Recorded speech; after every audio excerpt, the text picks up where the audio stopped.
Hello, my name is Joshua Kesner, and I'm a graduate from Ball State University. I graduated in December of 2017 from the David Letterman School of Telecommunications. I have experience in a variety of production roles, ranging from audio to video to lighting and even to directorial work. If you would like a more detailed list of my experiences, please refer to my resume. What you are about to see are some examples of my experiences to date.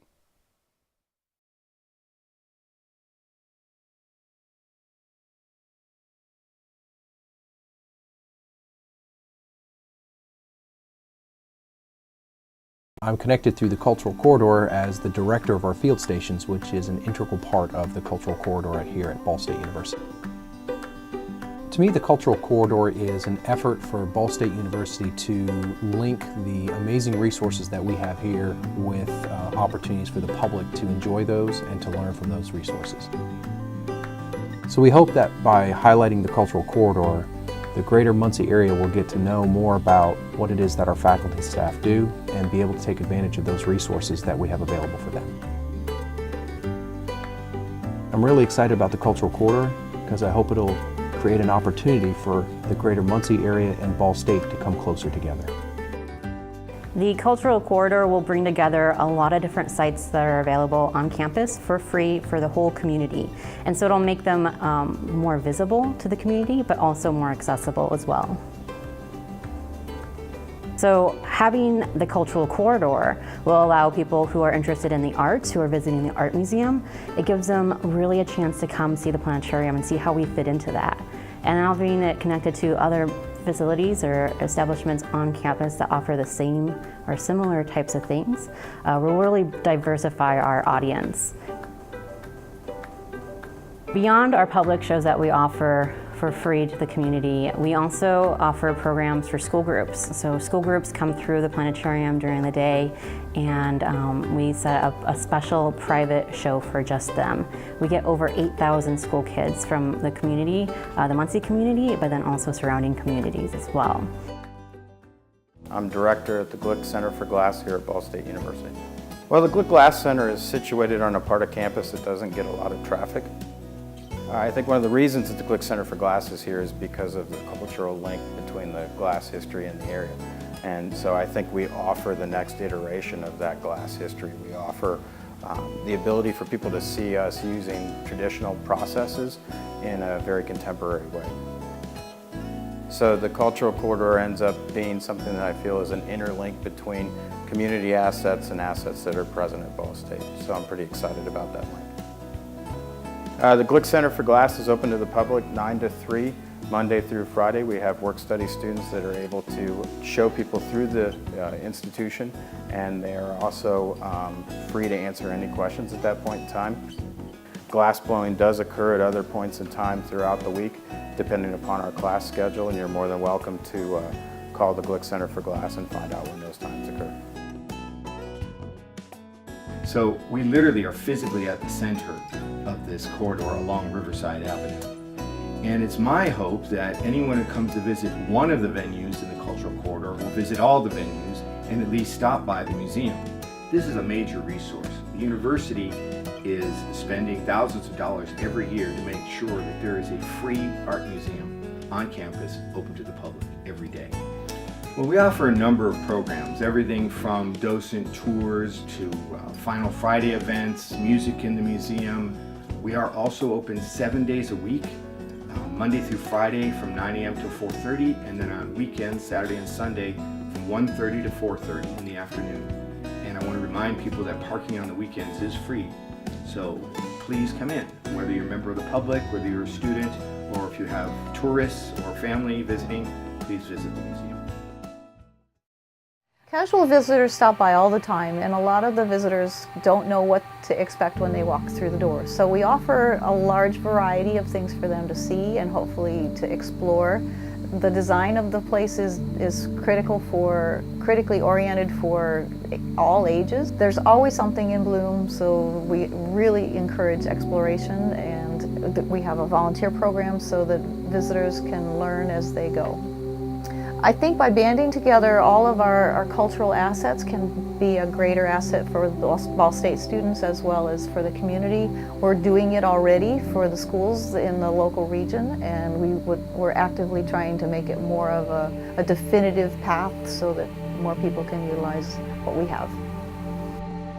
Together, the David Owsley Museum of Art, the Charles W. Brown Planetarium, the Marilyn K. Glick Center for Glass, and the Joe and Alice Renard Orchid Greenhouse at Ball State University provide a fun destination for students, families, and campus visitors of all ages.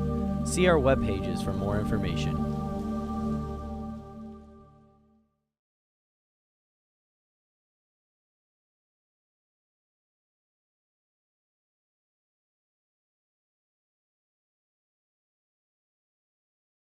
I think that's one thing that they're really going to need to continue, and hopefully this win tonight, they can ride that momentum through into this weekend. Yeah, I mean, Anne-Marie hit the nail right on the head there. The last couple weeks we've seen this team struggle, and they've been really flat. You know, you looked at the last game we played against Loyola, and we got swept in 3 sets. So hopefully we have a strong performance tonight. Hopefully that elevates us enough. You know, win or lose, I hope we get the win. But even if we lose, I hope that's enough to carry us into a good Loyola match. I think that'll be a good match, and I think we should be able to pick up a W in that one. I think it's definitely an intense rivalry. Ball State hasn't necessarily got the wins, sort of like with the football team and NIU. But, you know, we're just looking to finally beat Loyola.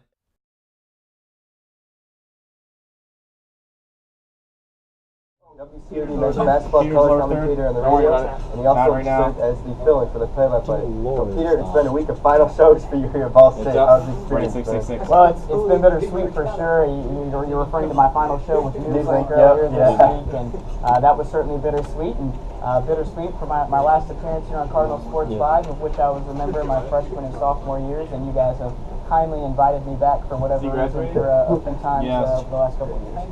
Now, right now, the men's basketball team only has 3 prospects signed for next season, and we'll break down each of them right here in studio. So we'll start things off with Ishmael El Amin, a 6'4" point guard from Hopkins High School in Minnesota. Peter, how does he fit in with next year's squad? Well, I think he's going to be a guy who can come in and play right away. You're talking about a combo guard who really excels in transition, a guy who can push the tempo. He fits well in James.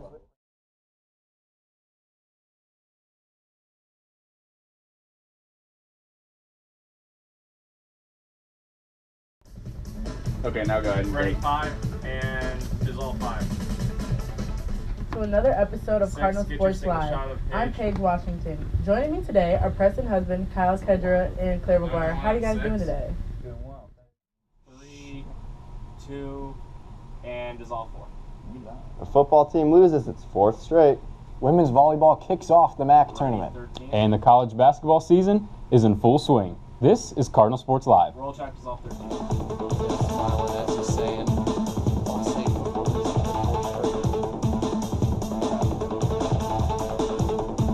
Side grab, please.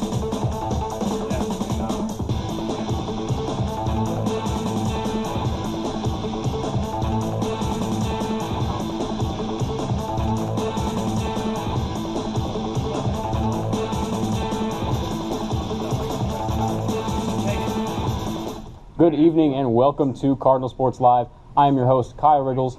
Joining me on the show tonight are Tim Rushi and Jack Kaiser. Guys, we had record-breaking temperatures here in Muncie tonight. Were you guys able to get outside and enjoy the weather today? You know, I unfortunately did not. I was going off the weather last night, so I assume, you know, it's going to be frigid outside and try to stay inside. But yeah, I mean, I guess that was great to have it, you know, really nice out. Beautiful weather. 70 degrees in November. Are you kidding me? Unfortunately, it's going to get a little colder this weekend, but enjoying on the ground. James Gilbert, who we've praised this year for his great play, he only got 11 touches and ran for just 19 yards. So Toledo was really able to shut him down and force the Cardinals to focus more on their passing game, even in that thick fog. But Jack, what happened? You talked about it a little bit. What happened to the running game? How did they get shut down so bad? Well, they continue to put 7 men in the box and force Riley Neal to be the player that beats them. And if you're a defense for any team, and Toledo showcased this, then you want to make Riley Neal, rather than James Gilbert, beat you on the offensive side of the ball. And they did exactly that. Riley Neal passed 50 times, had a decent game, but that still wasn't enough. Toledo still blew Ball State out. So Toledo has followed the blueprint that other defenses have followed all year. Oh yeah, I think definitely too is Toledo having confidence, you know, in their secondary, be able to cover Ball State wide receivers, like Jack was mentioning, they'd stack the box with 7 defenders in there. You got single coverage on the outside. In years past, like with Jordan Williams, you'd see Ozzie Man to Jack Miles to go throw to him on the outside, and you'd see him grab these one-on-one balls. But again, I guess, James Gilbert, as we see here against, I believe, NIU, this is sort of when the decline, in a sense, started to happen with James Gilbert, where he wasn't necessarily that big rushing threat that they could rely on every game. And again, I just like, team stacking the box, as you see here. And now with that loss last night, Ball State is knocked out of eligibility for a bowl now. No hopes for a bowl game this year. But just one game remains on the schedule for Ball State this year.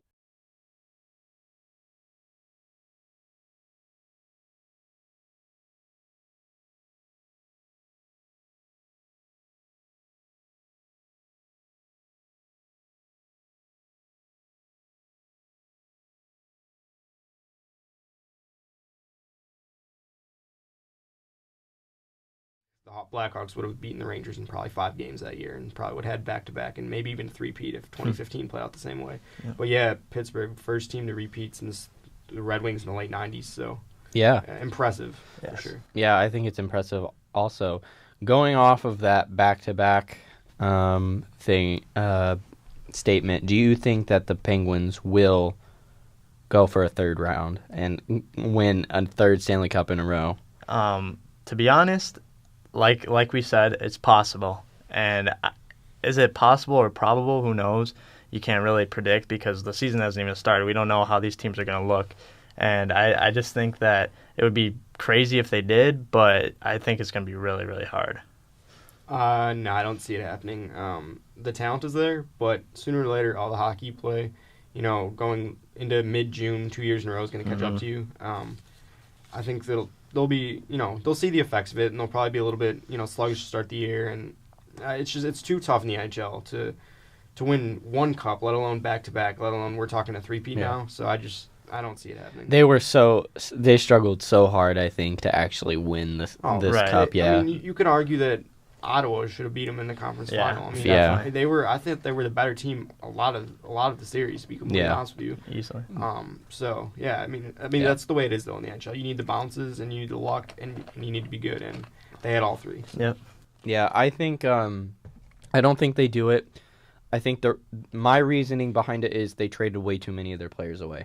Yeah. Players like Chris Kunitz, who's now in Tampa Bay, and you have Nick Bonino, who's now in Nashville. Mm-hmm. Yeah, I just, and without Marc-Andre Fleury, they didn't win that cup. Yeah. And granted, that's not a bash to Murray at all. No, he was outstanding too. Yeah, he was just injured for a big portion of that, and so Fleury I think it's basically set like the foot for them to start the playoffs, and then Murray picked up the slack. And yeah, I think it's a fair thing to look at and just say, listen, I really don't think it'll happen again. Mm-hmm. I mean, any team that has Sidney Crosby, Phil Kessel, and Evgeny Malkin, they're going to compete every year. But like we mentioned, it's hard enough to win one Stanley Cup, let alone, I mean, they're going for a three-peat. So I don't think it'll be the year. Yeah. Before we move on, do you guys consider the Pittsburgh Penguins a dynasty after they repeat? Yeah, I mean, I considered the Blackhawks a dynasty when they won 3-6 and 2-3. So a repeat is definitely. I mean, they're a dynasty for sure. I would go as far back as 2008 because if you look at it, I know it's been 9 years now, going on 10. They went to the Stanley Cup back-to-back against the Red Wings. They lost in 2008, won in 2009. So a dynasty is a long stretch, and I think that they've been good throughout those years, and they've drafted all their players. And I can easily compare them to the Warriors because the Warriors did the same thing, even though they added Durant, whatever. We're not talking basketball, but they drafted Malkin, they drafted Crosby, Letang, all these guys, and they grew them throughout their program. I think that's the key to a dynasty right there. Yeah, I agree. I think they deserve to be a dynasty. In my mind, going with what you said, Jared, and yeah, I agree with both of you. All right, before I move on, all props to Coach Sullivan.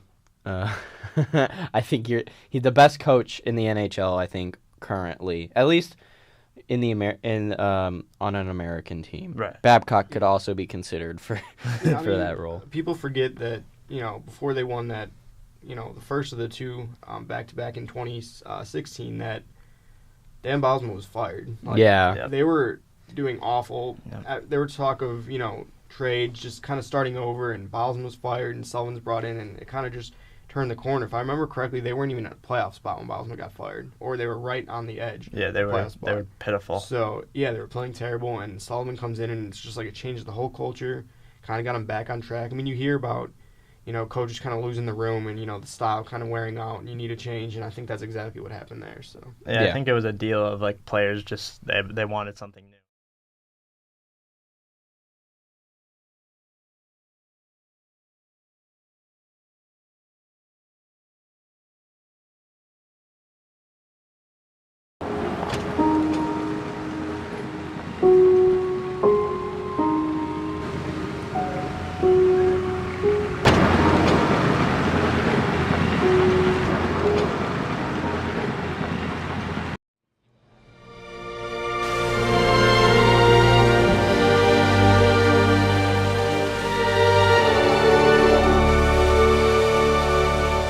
Find your escape today at the Renard Orchid Greenhouse. I hope these examples give you a good idea of my capabilities. If you would like to contact me, please do so by emailing me at jkesner23@gmail.com.